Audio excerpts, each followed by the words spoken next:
Bismillahirrahmanirrahim. Assalamualaikum warahmatullahi wabarakatuh. Perkenalkan, nama saya Muhammad Sardi dengan NIM D1A1181033.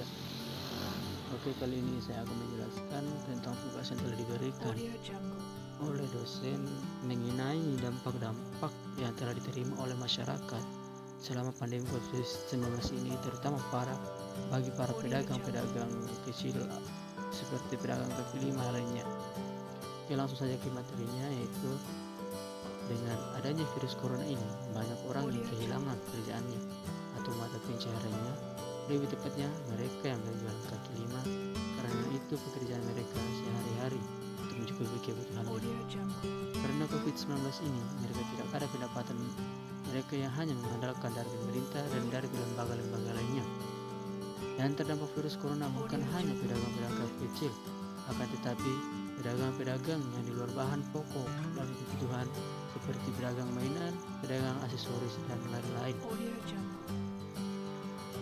Mereka tidak bisa beroperasional, yang hanya bisa beroperasional hanya makanan, bahan pokok, dan teknologi, sedangkan kita sebagai makhluk hidup dan sosial itu membutuhkan pemasukan, tetap mengeluarkan biaya kebutuhan untuk melanjutkan keberlangsungan hidup. Pedagang kaki lima sangatlah memprihatinkan, dan omset mereka sangat menurun dengan melonjak, dan mereka susah untuk mencari bahan baku yang diolah karena dampak virus corona ini. Dan para pedagang pasar pun banyak yang meliburkan usahanya karena takut tertular virus corona. Itulah tadi penjelasan tentang para pedagang yang dampak pedagang virus corona akibat virus COVID-19 ini. Oke, selanjutnya saya menjelaskan tentang hasil wawancara saya terhadap orang yang terkena dampak virus corona selama penjualan, yaitu para pedagang kaki lima PKL yang menjajakan jualannya di area MTQ Kenari mengaku mengalami penurunan pendapatan di masa pandemi COVID-19.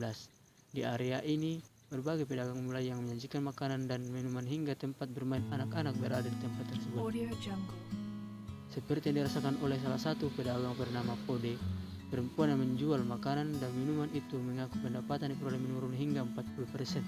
Sebelum masa pandemi ia bisa mendapat penghasilan hingga 500.000 per hari. Bahkan jumlah itu meningkat saat waktu akhir pekan, waktu libur, dan adanya event yang digelar di MTQ.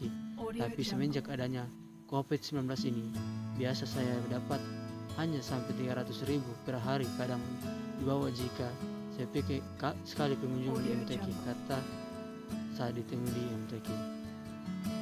Bahkan wanita yang berasal dari desa Laususu, Kecamatan Sampara, Kabupaten Pulau ini juga mengatakan masa yang paling sulit untuk berjualan saat adanya kebijakan PSBB selama 3 hari yang pernah dikeluarkan pemerintah Kota Kendari beberapa waktu lalu. Hal itu karena ia bersama keluarga yang tinggal di Jalan Madesa Barat, Kota Kendari, hanya memperoleh kebutuhan hidup setiap harinya dari hasil penjualan. Waktu itu sulit sekali karena tidak ada pemasukan dari jualan, baru bantuan dari pemerintah juga kadang terlambat, ungkap Pode. Ia juga mengaku sudah bertahun-tahun berjualan di MTQ bersama beberapa rekannya yang lain, dan memang selama itu hanya bergantung pada hasil menjual makanan dan minuman. Untuk itu, selain berharap agar pemerintah bisa menangani penyebaran COVID-19, ia juga meminta kepada seluruh masyarakat Kota Kendari agar tetap menjaga kesehatan dan patuh terhadap protokol COVID-19. Nah, itulah tadi penjelasan dari hasil wawancara saya terhadap orang yang terkena dampak COVID-19. Oke, sekian dan terima kasih. Itu dari saya. Assalamualaikum warahmatullahi wabarakatuh.